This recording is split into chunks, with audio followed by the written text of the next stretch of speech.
Өтте тас жиналмасы үшін не істеу керек? Дұрыс тамақтанып, холестеринге бай тағамдарды, қуырылған, ащы, ұннан жасалған дәмдерді азайту арқылы аурудың алдын алуға болады. Есесіне жеміс-жидек пен көкөністерді, өсімдік майларынан жасалған тағамдарды көбірек пайдаланған жөн.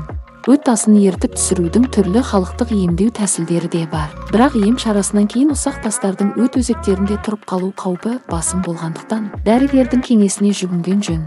Келесі біздің дайындайтын видеомыз өт қалтасындағы тастардан бірақ тәулікте құтылудың жолы тақырыбында болады. Адамдар оң жақ қабырға тұсы ауырса да, онша елемей көп уақыт өткізіп алады. Ауырсынуға шыдап жүріп, дәрігерге келген уақытында ұсақ құмдар тасқа айналып үлгереді. Өт қабы бауырдың алдыңғы жағында орналасқан қапшық тәріздес ағза. Ол бауырда түзілетін және майларды қорытуға қатысатын сұйық өттің ыдысы.